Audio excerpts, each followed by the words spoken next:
So good afternoon, folks. I will try and use my time effectively for you. So my name's Ross Boseley. I guess I'm here today as a local authority specialist for the UKHSA. Full disclosure, I spend most of my time working for East Sussex County Council within their public health team as one of the principals there. So I come to you representing the UKHSA Centre for Climate Change, but also with a heavy dose of, I believe I understand what local authorities need and want from our national agencies and national bodies. So hopefully you can be assured that I'm trying to represent both parts of our health and care system here in local government. So just for full disclosure, I'll share the slides with you. You can access all the links and various resources that are associated with this, but I will use this time to give you a very quick introduction to the Local Authority Risk and Adaptation tool or toolkit, which we lovingly call LARA internally. The great thing, what all the previous presenters have done for me today, is set up the harms, both direct and indirect, that we know that the heat causes to human and planetary health. So I'll save that part of the introduction. But LARA essentially is our planned tool for a local authority risk and adaptation tool or assessment or process that specifically focuses on heat. It aims to support local authorities wherever they are in their climate change journey to benchmark their current progress and identify possible areas for improvement and development in assessing and managing and improving their response to the adverse impacts of heat. Some of you might want to think about, well, why has such a product been created or devised by the UK Health Security Agency Centre for Climate Change and Health Security? Well, essentially the National Adaptation Plan, which is I guess, the centrepiece of the UK's adaptation strategy. It's actually led by DEFRA, but on behalf of DEFRA, or one of the requirements of the UKHSA, was to develop this particular tool or product as our contribution to the National Adaptation Plan. There's a requirement of us as a body and as an agency to have something developed and available to use by 2028. Be assured, folks, we're working hard to make sure it's ready for rollout this year. This is about high level actions. I guess the sense of it trying to be a universal and adaptable and meaningful tool that local authorities up and down the country can use means it is relatively high level and obviously local implementation. It is wide and varied across the piece, so we've tried to account for that. So what does LARA include? Well, for many of you, you'll be familiar with a wide range of different checklists and tools and quality assurance checklists and bits and pieces and products that you can use from various different agencies, whether that was Public Health England, the NHS Improvement, NHS England, etc. So we've tried to emulate what we know local authorities and various other partner agencies have used previously and what works. So as you would expect, we've got that introduction page. We've got a range of assessment questions, which are broadly grouped together under leadership, activities that we believe are undertaken on a local authority wide scale, so things like data, training and other bits and pieces. And then we really want to drill down into those groups that have been mentioned today, which is good, around who is most at risk or vulnerable. I think we believe that we need to talk about risks. rather than people that are vulnerable, because people often don't believe they're vulnerable, and that's already been shared and stated today. So we've got different groups that we know aligned to some of the UKHSA existing documentation and guidance on responding to heat, as someone's previously mentioned, those action cards and the adverse weather and health plan. So we look at older people, those with underlying health conditions, and that includes those people that have cardiovascular conditions, neurological or cognitive decline conditions, as well as those people that might have a neurological or other type of mental illness. Then young people, thinking about young people's settings as well as those older people's settings, care homes, children's homes, and people that are experiencing homelessness.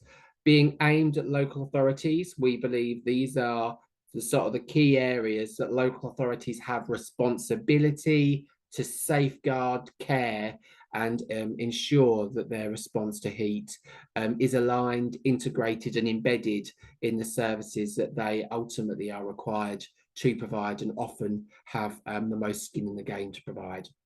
We're then focusing homes. Good to hear some of the conversations around joining up that work around warm homes. It's a real area of strength in local government landscape. So want to think about how do we apply that learning to heat where appropriate. Then thinking about some of that more, what I call the long-term adaptation planning. So what is going on around planning, what is going on around around emergency planning, and then thinking about some of that vulnerability due to occupation, if you've got rural communities, or the big government push around building houses. Do we want to make sure that those working outside are meeting those targets that local authorities have to contribute to?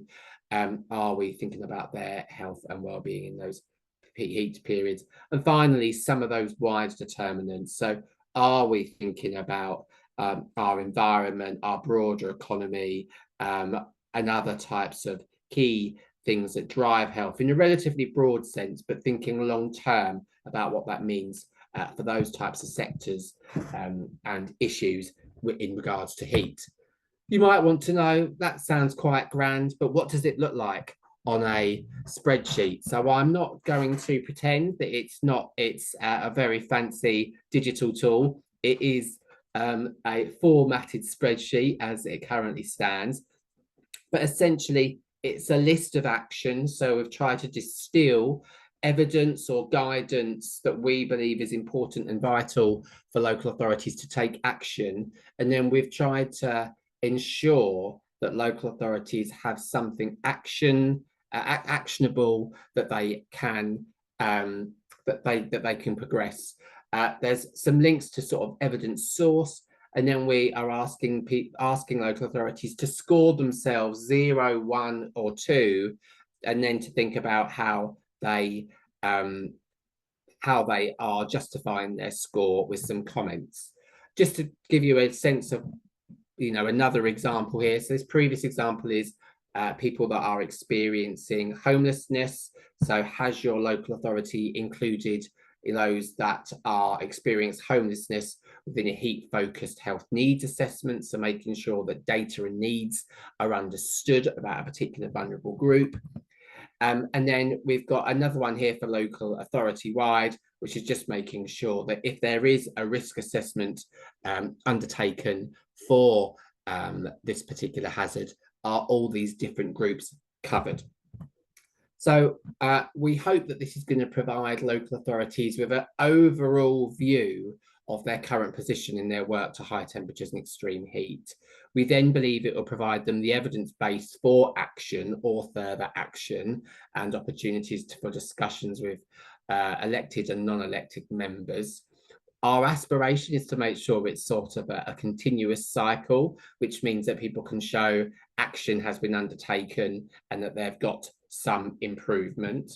And then hopefully it will give some ideas of, actually, this is an area of strength or weakness for us. So the thing it produces at the end is a bit of a dashboard and a bit of a RAG rating tool. So you can see here, just from the spider diagram, you've got potential visualization of how well your self-assessment states that you believe you are as a local authority are working on these particular areas around your response and actions to heat. The idea is that there might be shared learning by trying to take this approach. So talking about homes and schools and planning into one tool means there might be some shared learning around processes and future planning. It will give the strongest category, and then it will also give the area where there's most improvement. It requires most improvement. We'll probably change some of the language, folks, to be a little less direct. And then once that kind of report has been completed, local authorities will get a bit of an idea of the type of actions that they might need to prioritise. So those might be the types of things that they score 0 on. So if a local authority hasn't shared any heat and health related communications to the public via social media and newsletters and websites, ideally that could be one action that they could consider in the next period of heat where that would be appropriate to do so. So most important thing for me to flag with you, if you are a local authority today and you would really like to engage with the testing and development of this project, please do email us at climate.mobilisation@UKHSA, because this is very much a prototype. There's a couple of things that we want to tighten up, but we want to tighten it up with the end users. So we've got 2 to 3 pilot workshops planned. We've got a bit of a funneling approach to that, where we want lots of input for the first one. We then want a smaller group of people to then feed into the next steps, and then we're going to come back to a much smaller group of local authority reps around the final iteration of the product. So we have got a period of testing over the coming months, and if you want to be part of that, you are very much welcome. Very happy to stay and take any questions anyone has. Thank you very much.